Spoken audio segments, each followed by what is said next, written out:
never did look past that rain. Looking out a wet window pane, too many raindrops hitting. Never did look past that rain, but there's a rainbow in it. Trust yourself and get with it. Stuck in hell isn't living. Stick to the movement. This isn't you. Just let the past burn out. It's finished. Goodbye. Alright, so what I'm doing right now is I want to install the diesel heater in the trailer. So hold on a sec.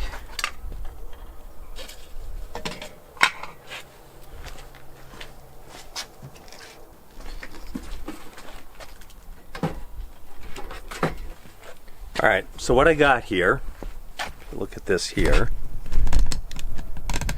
This here is an all-in-one diesel heater. That means it's just one whole unit. I don't have to put anything together. It's all self-contained, and just basically fill it up with gas and turn it on. So originally I was going to mount this inside the trailer. I was going to mount it inside one of the cabinets under the bed and have it permanently mounted. The problem is with that, well, after doing some research, I just decided that wasn't a great idea for a number of reasons. Number one, it takes up quite a bit of space, and I want to maintain as much space as possible for keeping gear and stuff in there. Let's see, number two, I kind of don't really want the burner inside the trailer. It makes me a little bit nervous. I mean, it'd be okay, but it still makes me nervous. But probably the biggest reason why is if you spill diesel inside, or if it started to leak or anything, then the inside of the trailer is going to smell like diesel for like the rest of my life. And I've done a lot. I've got all that nice cedar siding and wood in there, and so right now it just smells really nice in there. Has that really nice cedar smell. So I don't want to chance ruining it with the diesel heater. So actually what I'm going to do is I'm going to keep it kind of portable. Eventually I may put a tongue box on the front of the trailer here, right here, and mount it inside of that. We'll see, maybe. I mean, eventually I am going to put a tongue box on here. Whether I actually mount the heater inside the tongue box, I'm not sure. But what I need to do is I got to cut a hole in the trailer right here. Well, let me show you how I do this. Alright, so to start with, I found this on Amazon. This here is a marine access port. Alright, so it's waterproof. It's going to get mounted right here somewhere. Okay, right in there somewhere. And basically you can open it up. So I'm going to drill a hole, and this will give me a hole into the trailer. Alright, so on the inside, what I'm going to do is I'm going to cut a hole in the wall on the inside and mount this inside there, and then you get this here little register that mounts on there, and you can turn it, and it looks very professional and very nice. And then to hook up the heater to get the heat into the trailer, basically you'll have, that'll look something like that right there when it's all done. So you'll just basically put your hose in the hole there, goes right on there, and you're all hooked up and ready to go. So now comes the moment of truth. So the first thing I got to do is I got to figure out where my hole is going to be, where I want this on the inside, and I'm going to drill a hole all the way through just with a regular bit, and that'll get everything lined up. And then once I got all that lined up, then we'll take our hole saws here. I got a couple of hole saws here, and I'll actually cut the real hole in the side of the trailer. It's a little nerve-wracking putting a big hole in the side of my trailer like this, but gotta do what you gotta do. So here we go. Okay, Just take a look at this. So that's the hole right there. And this thing fits very nicely right in there. I already tested out the heater on it, and man, it blows some nice hot air into the camper. So this is going to work really well. But I decided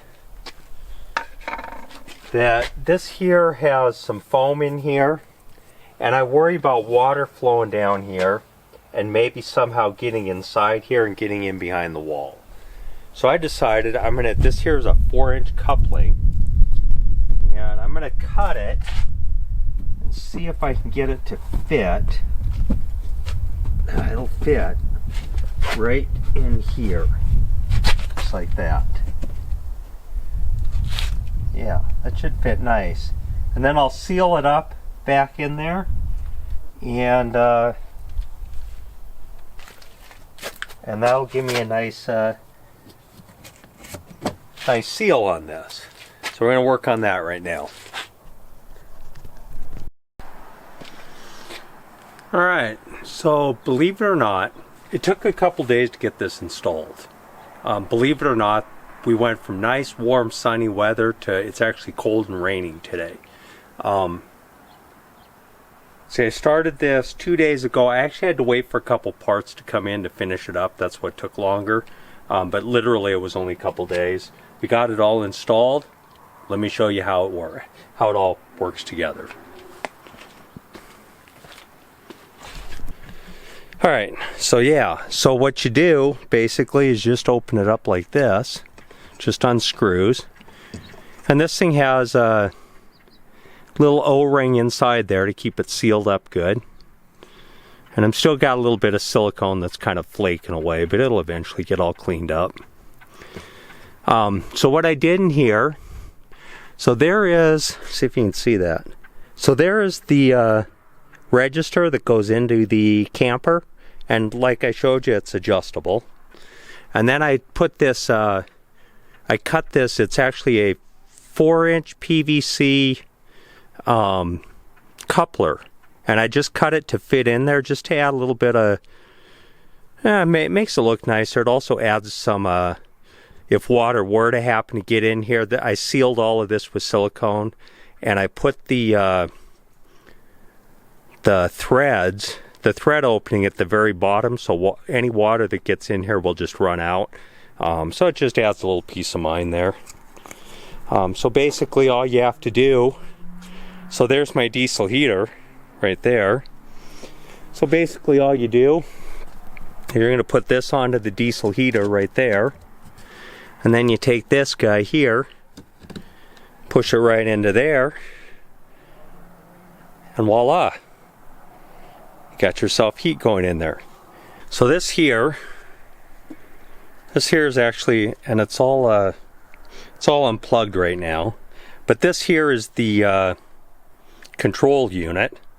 I guess you'd call it a thermostat for turning your heater off and on. I was thinking about maybe mounting it up underneath the table here, or just put some Velcro on it. I don't want to mount it permanently. I thought I'd just stick some Velcro on the back of it, and then you can move it wherever you want it, wherever's convenient. But I made the cord fairly long, as you can see. So, you know, I got lots of leeway to put it wherever. Yeah, if we, you know, I'll just put it on the floor for now. So it actually, excuse me. So it actually comes in through the wall right there. And that was actually the part I had to wait for. It didn't come in till yesterday. And I got everything wired, and then I installed it today. So we'll go out here. I'll show you what it looks like outside. All right. So this here is the plug I was waiting for, because I mounted it. They actually you had to buy them in pairs. I couldn't just get one, so I actually have two of them. It's fine. But it's kind of cool. It mounts. I mounted it right out here on the wall. It's a way to get your wire in, and it's got this little weatherproof cover on it. And if you look inside there, see if you can see that. That there is actually, all it is,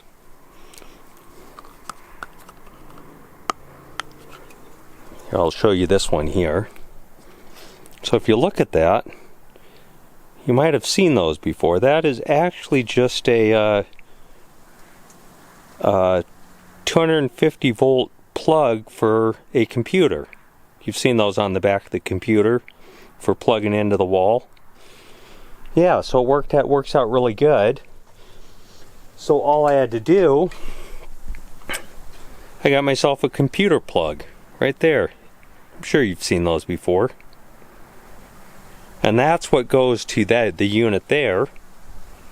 Alright. So I set that unit up right there. And take the plug here, plug it into the wall, come in here. Oh, and of course, there's a second cord here I got to plug in. This is actually the power cord, and it is plugged in right there. It's basically just a cigarette lighter adapter, and that just plugs into the camper to give me power to the unit. And voila. I don't know if you can see that. I don't know if you can see that. But it is on. Anyway, yeah, the unit is on. And so it's ready to power up. Everything's installed. So I got heat now. I'm excited. It should be nice and warm. Never did look past that rain.